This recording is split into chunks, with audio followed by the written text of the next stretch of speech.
These are the 10 characters who can use Gear 5th in One Piece. And when I say Gear 5th, what I mean is that there are at least 10 people capable of assuming the Sun God form, not including Joy Boy or the legendary Sun God Nika himself. There are 10 people right here, right now, who possess Devil Fruit abilities that allow them to access Luffy's ultimate form. And it could very well be the case that each and every Devil Fruit's ultimate ability is designed to attain this level of freedom. So Egghead Island is the first arc in the final saga of One Piece, meaning that it is also our first step towards the dawn of the world, which I think is beautifully symbolized by the majority of Wano having taken place at night. The raid on Onigashima was 2 years of our lives reading weekly, and it all took place under a brilliant full moon, and this is where Luffy first activated Gear 5th and awakened his Sun God form. He then proceeded to beat Kaido and bring dawn to Wano, both literally and Luffily. And from here on out, every island that Luffy visits is our dawn spreading across the world, which is now happening again on Egghead Island. And I believe that this was explained well in advance by Dr. Vegapunk. Very early on, he gives a speech about Nika and Devil Fruits. Referring to Luffy, Vegapunk says, "He looks just like a god who appears only in the oldest of texts. The foolish and laughable warrior of liberation who brings smiles to all people. Also known as Nika, the Sun God. It's a name that's been erased from the historical record, but as long as people wish for him, his existence will never truly disappear." So I want you to keep the word wish in mind, because Vegapunk then immediately connects Nika to the concept of Devil Fruits. All things are brought into this world with hope, even the Devil Fruits. Every Devil Fruit is a possibility for human evolution that someone desired. If only I could be like this, if only I could be like that. All of these powers represent the many branches of the future of humanity. Those with powers exist in different dimensions, dreamed up by someone else before them. That's Vegapunk's hypothesis for Devil Fruits in general. Each one represents an alternate path, an alternate future that humanity could have gone down. And just as Nika will always exist because people wish for him, these fruits were brought into existence by that exact same desire. The desire being freedom. If only I could be like this, if only I could be like that. Each and every Devil Fruit in One Piece represents the dream of an individual, their ideal life and their own personal Gear 5th that makes them feel the most free. To some crazy dude out there, that freedom was to turn his body into some crazy springs. For another, it was to become a floating ball of smoke. For this dude right here, freedom was the ability to control gravity. Meanwhile, for that guy over there, his freedom was to become an Allosaurus. And as for the frankly sick in the head person, whose ultimate desire was to cover themselves in snot, well, his freedom was not ever being asked to attend social gatherings ever again so that he could enjoy his introverted lifestyle in peace. So here's my Devil Fruit hypothesis. If every Devil Fruit is designed at its core with the idea of achieving maximum freedom, then every Devil Fruit also has an inbuilt mechanism to become a potential Joy Boy, or Joy Girl in the case of Jewelry Bonnie, the first and I suspect very much not the last character to take on this form. And what Egghead Island was about was Luffy spreading the dawn of the world to Bonnie. And I think it's important that we divorce the idea of freedom from the idea of the Sun God, the fated chosen one, which is what we see happen here with Bonnie. Her Devil Fruit allows her to access an alternate future version of herself and others, and when she asked for a Nika-like future, she got part of the way there, using a form of Luffy's Gear 3rd, but her transformation didn't happen completely until she wished for a future where she was completely free, not completely Nika, completely free. At which point, her aesthetics now perfectly replicate Luffy's. Nika himself has very little to do with this desire other than to inspire it. So what if this is just what people look like in the One Piece world when they become their most free? And Nika just so happens to be the only person in history to have achieved this, a desire that was then put into fruit form to be eaten by Joy Boy and later Luffy. And maybe some others in between, we don't know for a fact yet. What we do know is that Luffy doesn't associate himself with Nika at all. He's heard the name, he's even been called Nika to his face, very rude, and he doesn't think much of it, if anything. Which reminds me of when Bonnie asked Luffy about his bounty poster. "What's up with your bounty poster? With your hair all white? The papers were making a big deal over you." And then Luffy just replied, "Oh,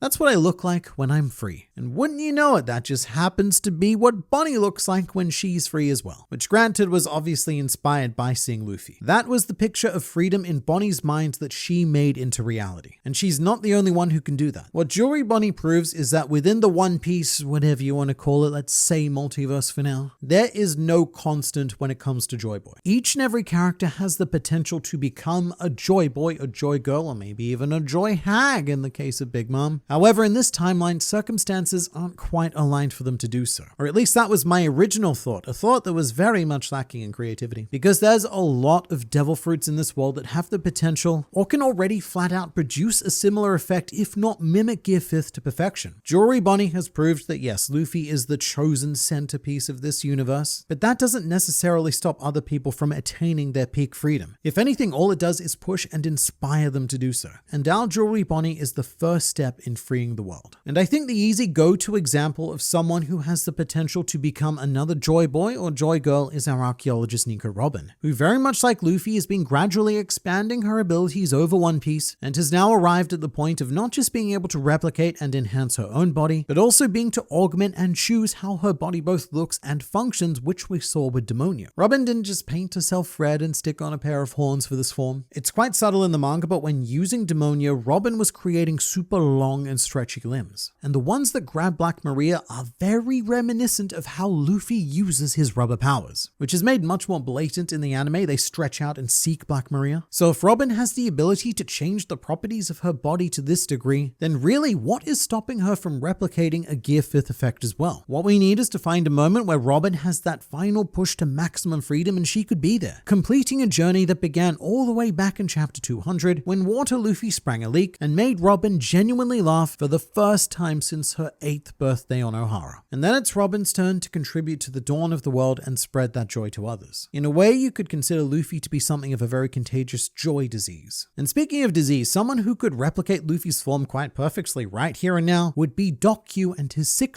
Fruit, which gives him the power to create any disease that he wants, such as the feminization disease that the Heart Pirates were briefly afflicted with. I feel like this one's pretty straightforward. Doc Q sees Luffy using Gear 5th, he identifies the physical aspects of the condition, if indeed that's even necessary, and then casts it on others as well as maybe even himself. Although unlike Bonnie and Robin, it's much more difficult to see Doc Q using his abilities for such a protagonistic purpose, but there is the potential flip of the script here to use this power to turn Blackbeard into a Joy Boy to combat Luffy. And really, most body manipulation fruits contain the possibility of hitting that sweet joy zone, even including Emporio Ivankov. His devil fruit is quite similar to Doc Q's actually, the main difference being the administration. Ivankov needs to inject people, whilst Doc Q's diseases are spread through other mechanisms. And so for Ivankov to be the most free, he injects himself with some sort of freedom hormone, and then we have a new white-haired warrior of liberation ready to go, which I think works pretty well with Emporio Ivankov. His whole character is very much one of freedom of expression through gender, and how people all over the world seek him to attain that freedom to become happy. You know, the classic Joy Boy effect. But not all devil fruits need to be so creative and original, because plagiarism exists for a reason, and quite potently within two specific devil fruits, one of which being Bon Clay's Mane Mane no Mi, which gives him the power to touch people with one hand. A terrible power, because even I have the ability to touch people with two hands. But after performing a facial touch, Bon Clay can then thwap himself with the other hand and perfectly replicate the body of a target. However, when it comes to the Mane Mane no Mi, we're not actually entirely sure how it works in conjunction with existing devil fruit abilities, because the most famous user we've seen Bon Clay impersonate was Luffy himself. However, at no point did he engage in any sort of stretching. Same with Magellan, he didn't engage in any sort of poisonment. However, when Bon Clay became Chopper, he did so in Chopper's brain point, which means that devil fruit abilities aren't completely negated, or else Bon Clay would have become a regular blue-nosed reindeer. And I think it would be insanely unlikely for Bon Clay to have access to devil fruit abilities in his copied bodies. However, he does inherit whatever physical traits are present when he records his target, which actually has a very interesting interaction with Luffy. If Bon Clay were to record Luffy's Gear 5th body, then that would also include Luffy's heart, which in Gear 5th beats in time with the drums of liberation. So even without the ability to stretch, turn his surroundings into rubber, or use toon power or anything, Bon Clay would still gain access to the most basic element required to become the Sun God, which is that special heartbeat of liberation. And there might even be a way where Bon Clay can just take the heart, because the thing I love about Bon Clay is that he's already very much a Joy Boy in his own right. He and Luffy are on the same wavelength, but Bon Clay could never be free in a body other than his own. That's why he had to keep transforming back into himself to attack Sanji. But Bon Clay has a very helpful ability in this regard, being the Mane Mane montage, whereby he can transform select parts of his body into select parts of other bodies from his memory bank, which famously resulted in him creating the world's funniest face, which was just his face with Usopp's nose. But really, for Bon Clay to be at his most free, you just copy Luffy's heart and bam, that is another Joy Boy. To bring things back to Blackbeard though, as this whole series inevitably does, there's a much more proficient plagiarism fruit out there, which is Katarina Devon's mythical Zoan, the Inu Inu no Mi model Kyubi no Kitsune, which grants her the inbuilt magical powers of a nine-tailed fox. Apparently, a nine-tailed fox can copy people as well, just on a level infinitely better than Bon Clay can. One of the biggest oh damn moments of Egghead Island was when Katarina Devon came into contact with J. Garcia Saturn, touched his leg, and implied that she was taking his powers. Well, not taking, but attaining a handy copy for later. And given that these abilities are on a whole different, much more mythical level to Bon Clay, I suspect it's highly likely that Katarina Devon can make a full copy and even use Saturn's abilities whilst assuming his form. And if that's the case, then she could do the same with Luffy as well. One touch and yet another Joy Boy takes the field. Granted, the copy fruits are a bit of a cop-out, but I'd also be remiss if I did not mention Charlotte Brûlé, whose mirror devil fruit abilities allow her to transform into her targets via the vaguely defined art of reflection, meaning that Brûlé could theoretically reflect the visage of a Joy Boy onto herself or whoever she so desired. And I also think that any devil fruit with a creative element can probably be taken to this extreme. And of all people, Kanjuro would be my go-to example here. His devil fruit was the Furifuru no Mi, which allowed him to bring his drawings to life. However, it was actually a lot more than that. Kanjuro could bring his and even other people's feelings into reality, which is what gave us the Kazunbo, the relentless burning specter that was the manifestation of the Kurozumi clan's hatred. And the only reason why we didn't see stuff like this more from Kanjuro is because he didn't really feel anything else. His whole purpose was very much to not feel, it was to pretend and act until the time was right. But in more optimistic hands, a skilled enough artist could very potentially conjure Nika himself into existence. If the hope and wish was strong enough from the user, then I really don't see why it wouldn't be possible. And I'd make the same but maybe not quite as strong of an argument for Jola. She uses the art